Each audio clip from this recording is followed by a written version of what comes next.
Hello guys, അപ്പോൾ നമ്മൾ എന്തിനു വേണ്ടിയിട്ടാണ് പോണേന്നൊന്നും പറഞ്ഞിട്ടുണ്ടായിരുന്നില്ല. നമ്മുടെ ഓർമ്മ വെച്ച നാൾ മുതൽ എൻ്റെ മനസ്സിൽ കയറി പറ്റിയൊരു ജിന്നുണ്ട്. ആ മുതലിനെ കാണാൻ വേണ്ടിയിട്ടാണ് പോണത്. അപ്പോൾ നമ്മുടെ ലാലേട്ടനെ കാണാൻ വേണ്ടിയിട്ടാണ് പോകുന്നത്. നമ്മൾ ബിഗ് ബോസ് സെറ്റിലേക്കാണ് പോകുന്നത്. നമ്മളവിടെ ഓഡിയൻസ് ആയിട്ട് പോവാണ്. ഭയങ്കര എക്സൈറ്റ്മെൻറ്റും കാര്യങ്ങളൊക്കെയാണ്. നമ്മൾ ബ്രേക്ക്ഫാസ്റ്റൊക്കെ കഴിച്ചു. അതിനുശേഷം അതിനുള്ളിൽ കയറി ഭയങ്കര സെക്യൂരിറ്റി ചെക്കിങ് കാര്യങ്ങളൊക്കെ ഉണ്ട് കേട്ടോ. അപ്പോൾ അവിടെ കിടന്ന് കുറേ കറങ്ങേണ്ടിയൊക്കെ വന്നു, കുറേ പേരോട് ചോദിക്കേണ്ടിയൊക്കെ വന്നു എവിടെ സെറ്റ് എന്നുള്ളതൊക്കെ കണ്ടുപിടിക്കാൻ കുറച്ച് ബുദ്ധിമുട്ടി. അപ്പം നമ്മൾ ആരുടെ കോൺടാക്റ്റ് വെച്ചിട്ടാണ് വന്നിട്ടുള്ളത് എന്നുള്ള കാര്യം അവിടെ നിൽക്കുന്ന സെക്യൂരിറ്റീസിന് നമ്മൾ കൺഫേം ചെയ്യണം.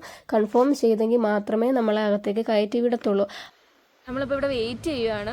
നമ്മൾ കോൺടാക്റ്റ് ചെയ്ത ആൾ വന്നായിരുന്നു. പുള്ളി വന്ന് നമ്മളെ അകത്ത് കയറ്റുന്നൊക്കെ പറഞ്ഞിട്ടുണ്ട്. അപ്പോൾ ഇന്ന് ഈവനിങ് 5 മണി വരെയാണ് ഷോയുടെ ഇത് പറഞ്ഞിരിക്കുന്നത്. നമുക്ക് ഉച്ചവരെയുള്ള ഇതിൽ നമ്മൾ ഇരിക്കുന്നുള്ളൂ.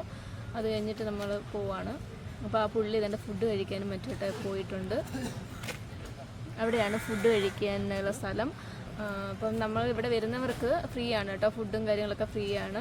പക്ഷെ ഞങ്ങൾക്ക് അറിയത്തില്ലായിരുന്നു, നമ്മൾ ഫസ്റ്റ് ടൈം അല്ലേ. അപ്പോൾ അതുകൊണ്ട് നമ്മൾ വെളിയിൽ നിന്ന് കഴിച്ചിട്ടാണ് വന്നത്. പുള്ളി കഴിച്ചിട്ട് വരുമ്പം നമ്മളെ അകത്തേക്ക് കൊണ്ടുപോകാമെന്നാണ് പറഞ്ഞേക്കുന്നത്. നമുക്ക് വെയിറ്റ് ചെയ്യാം.